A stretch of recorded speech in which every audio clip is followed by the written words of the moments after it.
नमस्कार, मैं एडवोकेट अनिल ठाकुर, संस्थापक अध्यक्ष अखिल भारतीय हिंद सेना। आज आप सभी के सामने अखिल भारतीय हिंद सेना की ओर से दल बदल विरोधी कानून इस विषय पर अपने विचार और मांग रखने जा रहा हूं। हम सभी जानते हैं कि हमने आजादी के बाद लोकतंत्र को अपनाया और हमारे लोकतंत्र में बहुपक्षीय व्यवस्था होने के कारण अनेक पक्ष बनाए गए। कांग्रेस, जनसंघ, साम्यवादी और अन्य कई पक्ष थे, समाजवादी, अन्य विचारधाराओं को लेकर पक्ष बनाए गए और इस लोकतंत्र की परंपरा को लेकर आगे बढ़े। सन 1967 में हरियाणा में एक विधायक चुनकर आए थे, दयालाल नाम के, और इन विधायक महोदय ने एक ही दिन में तीन पक्ष बदले थे, इसलिए उनका नाम आयाराम और गयाराम रखा गया। और इस प्रकार दल बदलने की एक प्रक्रिया, एक प्रथा, एक कुरीति, एक गलत व्यवस्था शुरू हुई और इसका परिणाम यह हुआ कि देश में और कई राज्यों में अनेक बार कई विधायक और सांसद अपना पक्ष छोड़कर सत्ता की लालच में दूसरे पक्ष में, विरोधी पक्ष में जाने लगे और इस वजह से लोकतंत्र जो है वो कमजोर होने लगा। इसी को देखते हुए सन 1985 में दल बदल विरोधी कानून बनाया गया और इस कानून में व्यवस्थाएं लाई गई कि कोई एक विधायक या एक सांसद अपना दल छोड़कर किसी और दल में नहीं जाएगा और अन्य कानून बनाए गए। लेकिन इसमें सबसे महत्वपूर्ण कानून एक यह बनाया गया कि अगर किसी दल, किसी पक्ष के 2/3 विधायक या सांसद किसी दूसरे दल में जाते हैं या स्वतंत्र गठ बनाते हैं, स्वतंत्र होते हैं, तो वो अवैध घोषित नहीं होंगे। और इस प्रकार दल बदल विरोधी कानून बनाने के पश्चात भी उसमें इस कानून को बनाने की वजह से एक प्रकार से दल बदलने की सुविधा दी गई और इसका फायदा उठाकर पिछले कई वर्षों में कई राज्यों और देश की सरकार में कई विधायकों और सांसदों ने अपने दल बदले। लेकिन इसके आगे जाकर पिछले कुछ वर्षों में हमने देखा, जैसे मध्य प्रदेश है, कर्नाटक है, महाराष्ट्र है या अन्य जगह पर, जहां पर 2/3 विधायक या सांसद जो है टूटने के कगार पर नहीं थे या टूटने वाले नहीं थे, वहां पर निर्वाचित होकर चुनकर आए हुए विधायकों ने राजीनामा दे दिया, इस्तीफा दे दिया और इस प्रकार इस्तीफा देकर फिर से दूसरे पक्ष की ओर से खड़े हुए, अब चुनकर उसकी सत्ता बनाकर फिर से सत्ता में आ गए। तो यह जो प्रथा एक नहीं आई, यह भी देश के लोकतंत्र को कमजोर बनाने के लिए आई। और इन सब बातों को देखने के पश्चात और आज जब हमारे देश की सरकार बनी 2024 के लोकसभा चुनाव के बाद, जब किसी भी राष्ट्रीय पक्ष को बहुमत नहीं मिला, तो एनडीए की सरकार ने अपने विरोधी विचार वाले पक्षों को, गठों को लेकर, दलों को लेकर एक सरकार बनाई और वो देश चला रहे हैं। तो कहने का तात्पर्य यह है कि अगर कोई विधायक या कोई सांसद जिन विचारों को लेकर, जिन आश्वासनों को लेकर, जिन मुद्दों को लेकर जनता में जाता है और चुनकर आता है और उसके पश्चात वो अपने विचारधारा, अपने मुद्दे, अपना पक्ष, अपना दल छोड़कर किसी और दल में चला जाता है, तो ये एक प्रकार से जनता का विश्वासघात है, मतदाताओं का, वोटरों का विश्वासघात है। यह लोकतंत्र के लिए एक कलंक है और इस प्रकार की व्यवस्था को बंद करना ही लोकतंत्र के लिए, हमारे देश की प्रजातंत्र को बनाए रखने के लिए आवश्यक है। कई यूरोपीय देशों में द्विपक्षीय व्यवस्था है, लेकिन हमारे देश में बहुपक्षीय व्यवस्था है जो कि बहुत ही पीड़ादायी है। तो इसलिए अखिल भारतीय हिंद सेना की ओर से हम ये विचार रखते हैं कि सरकार और चुनाव आयोग दल बदल विरोधी कानून में सुधारना करे और हमारे विचारों से जो कुछ इस जो दल बदल विरोधी कानून है, इसका सुधार करते हुए कुछ कठोर नियम लाए जैसे हम मांग करते हैं कि कोई भी पक्ष जो चुनाव लड़ रहा है उसे अगर गठबंधन करना है तो चुनाव के पूर्व, चुनाव से कम 3 महीने पूर्व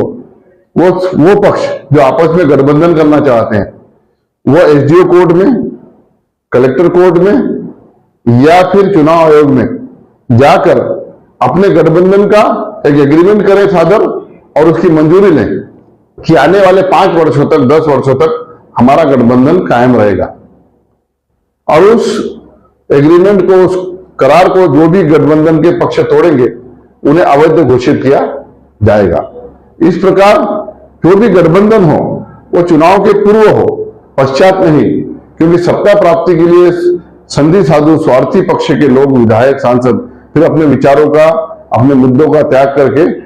मतदाताओं का विश्वासघात, जनता का विश्वासघात करके अपने सत्ता प्राप्त करते हैं और उसका दुरुपयोग करते हैं।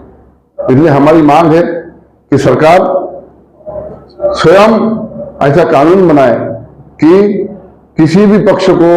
चुनाव के पूर्व अगर गठबंधन करना है, चुनाव में अगर गठबंधन करना है तो वो चुनाव के पूर्व हो, चुनाव के बाद कोई भी गठबंधन ना हो। इसके अलावा किसी भी पक्ष का विधायक या सांसद 2/3 हो या पूर्ण हो, सारा पक्ष हो, वह किसी और पक्ष से 5 वर्षों तक जाकर मिल नहीं सकेगा, सरकार स्थापन नहीं कर सकेगा। वो जिस पक्ष में चुनकर आया है और वो जहां है वो वहीं 5 वर्षों तक रहेगा और न एक, न सारे, न 2/3 कोई भी दल बदल नहीं कर पाएगा। और अगर कोई दल बदल करता है तो उसकी विधायकी और उसकी सांसदी ये रद्द कर दी जाएगी, उसे उससे वंचित कर दिया जाए। और अगर कोई विधायक या सांसद इस्तीफा देकर किसी और पक्ष में जाता है तो उस विधायक और सांसद को उन 5 वर्षों में चुनाव लड़ने का अधिकार ना हो। उदाहरण के लिए 2024 में अगर कोई विधायक या सांसद चुन के आया है और वो 2025 में इस्तीफा देकर किसी और पक्ष में जाकर फिर से खड़ा होकर अगर चुन के आना चाहता है तो उसे यह संधि नहीं मिलेगी। 2024 में चुनकर आया हुआ विधायक या सांसद 2019 तक घर पर बैठेगा और 2029 के चुनाव में फिर वो खड़ा होगा। इस प्रकार से एक कठोर नियम बनाना चाहिए। इसके अलावा जो अपक्ष विधायक या सांसद चुनकर आता है वो उसके 5 वर्ष के कार्यकाल तक अपक्ष रहेगा। वो ना किसी का समर्थन करेगा, ना किसी सत्ता में शामिल होगा, क्योंकि उसने किसी भी पक्ष की विचारधारा को या किसी भी गठबंधन को नहीं किया है, इसलिए उसे 5 वर्ष तक अपक्ष ही रहना पड़ेगा। कोई भी पक्ष उसके सहयोग से सत्ता नहीं बना पाएगा और वो किसी भी पक्ष को समर्थन नहीं दे पाएगा। इस प्रकार से कानून में दुरुस्ती की जाए। इसके अलावा अगर हम एक और कानून बनाएं कि जो पक्ष अपने आप को राष्ट्रीय स्तर पर पंजीकृत करता है, राष्ट्रीय स्तर पे लोकसभा और सारे विधानसभा के चुनाव के लिए पंजीकृत करता है, वही पक्ष लोकसभा के चुनाव लड़ेगा और राज्यों के चुनाव लड़ेगा। और जो पक्ष अपने को राज्य स्तर पर पंजीकृत करता है वो सिर्फ राज्य के चुनाव लड़ेगा, वो केंद्र के और लोकसभा के चुनाव नहीं लड़ेगा। और अगर किसी पक्ष को राज्य और केंद्र के चुनाव लड़ना है तो वह पक्ष कम से कम 25% राज्यों में अपने उम्मीदवार खड़ा करेगा और फिर केंद्र के चुनाव में हिस्सा लेगा। इन कानूनों को बनाना इसलिए आवश्यक है कि पिछले कुछ वर्षों में हमने देखा कि किसी भी पक्ष से चुनकर आया हुआ विधायक या सांसद मतदाताओं का विश्वासघात करके सत्ता के लिए किसी भी पक्ष को समर्थन देता है और इस प्रकार लोकतंत्र का उपहास उड़ाता है। अगर इस प्रकार से कानून बने कि जो क्षेत्रीय दल हैं वो सिर्फ एक राज्य में और फिर केंद्र के लोकसभा चुनाव में अगर उतरते हैं तो परिणाम ये होता है कि आज जो हमारी एनडीए की सरकार बनी है उसको समर्थन देने वाले 14 से 15 पक्ष, इनके पास सिर्फ एक सांसद है और सिर्फ एक सांसद के भरोसे, सिर्फ एक सांसद के आधार पे ये केंद्र सरकार को अपनी उंगली पे नचाएंगे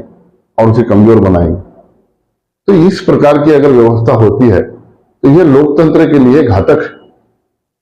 और इसका स्पष्ट परिणाम है कि हमने देखा कि अमेरिका हो या इंग्लैंड या अन्य जो देश हैं, वहां की जो द्विपक्षीय व्यवस्था है उससे वहां का लोकतंत्र मजबूत हुआ है। और हमारे यहाँ बहुपक्षीय व्यवस्था है, ठीक है, बहुपक्षीय व्यवस्था का हम विरोध नहीं करेंगे, अपनी अपनी विचारधारा है। कोई जो है वो कांग्रेसी विचारधारा का है, तो कोई जो है दक्षिणपंथी विचारधारा का है, तो कोई साम्यवादी विचारधारा का है। अनेक पक्ष हों, लेकिन पक्ष का पंजीकरण करते समय और पक्षों को चुनाव की जब अनुमति दी जाती है उस समय वह पक्ष कम से कम 25% राज्यों में अगर चुनाव लड़ता है तभी उसे केंद्र का चुनाव, लोकसभा का चुनाव लड़ने की अनुमति मिलेगी। इस प्रकार का कानून बनाना आज की आवश्यकता है।